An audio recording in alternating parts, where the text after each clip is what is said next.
now what we have in the world, from ancient South America and experimentations with conscious death, and from across in Egypt, the king-making ceremony practitioners, and Gnostics and Greek hetiaras and such are now incarnating again.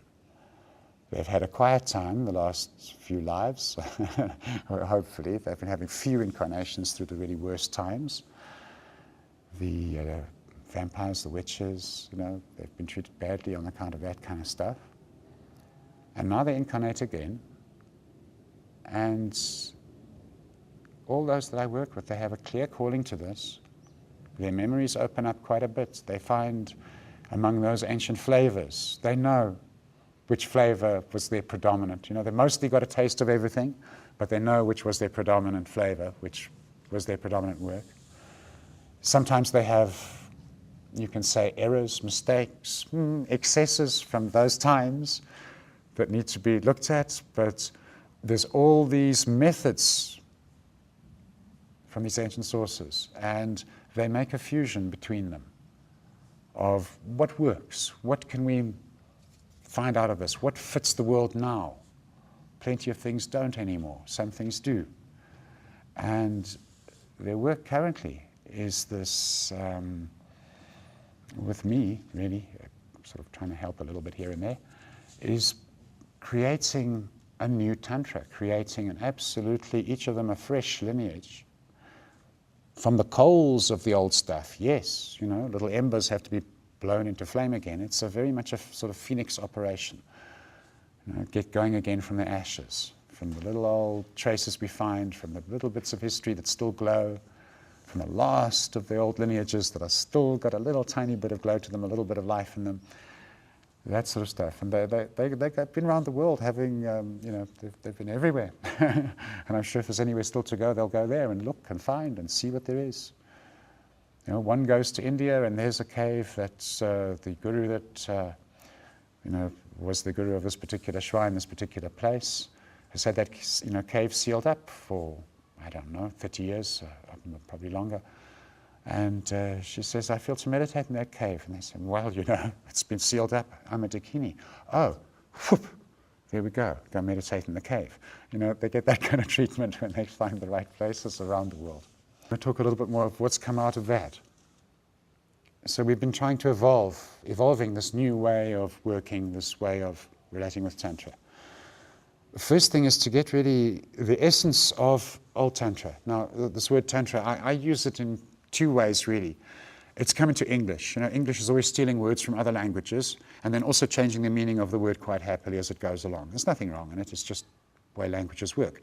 In that sense, Tantra is huge, huge, huge. I mean, it's a euphemism for sex work as well, and whatever else. It's anything to do with any kind of awareness and sexuality, pretty much in the world, I find, called Tantra in some way or other. And fine, perfectly good word to use there. And what we're doing, it's a little different. Things that we find important in the ancient world. And how to say, all right, let me start this again. Tantra has its practitioners and has its Dakinis in this case, its kind of lineage origins and that sort of thing. And out from there, who can benefit from the teaching and how far can it go? It's got a fair reach in terms of where its teachings are useful. Its teachings and practices from Tantra are very useful to all seekers. To be a seeker at all and not look at least a bit at unconscious aspects of sexuality is extremely difficult. It's something that pretty much all seekers have to face in some way. But those that are not practitioners of it and those that really, they're on the trip of doing the king-making work, creating enlightenment as such, really going for the top of the mountain. There's a particular flavor to Tantra. And it's like if you look at gymnastics, or whatever, high dive board diving. We all know someone can choose to do this maneuver, which is that degree of difficulty, and then if they do it very well, they get that much points. And someone can choose to do a triple backflip with 3 twisting somersaults, and enter the water in a perfect jackknife. And then the degree of difficulty is like this. And if they crack it at all, it's huge, the points, or in the Buddhist sense, the merit that they get from it. So Tantrikas at that level are all about really the insistence of Tantra is this lifetime or bust. Getting through all those big answers, big questions by your death. At your death, if not before. With an absolute insistence on it. And a great urgency to make it before, if at all possible. Yes, please. Not, I want to evolve my incarnation this life, next life, maybe get more freedom in the childhood, evolve, explore, which is perfectly good for most of us, most of the way. Tantrikas are, you can say they're the fanatics, the maniacs, the berserkers, the absolute bloody bleeding edge lunatic fringe. And other traditions around them have always treated Tantrikas as that, and quite rightly throughout time. Tantrikas used to pitch up to debate with Naropa. He used to send them away. He regretted it on his deathbed because his own lineage came from Tantra. But he used to chase them away from his talks. Get away with your white robes and your long hair. Off.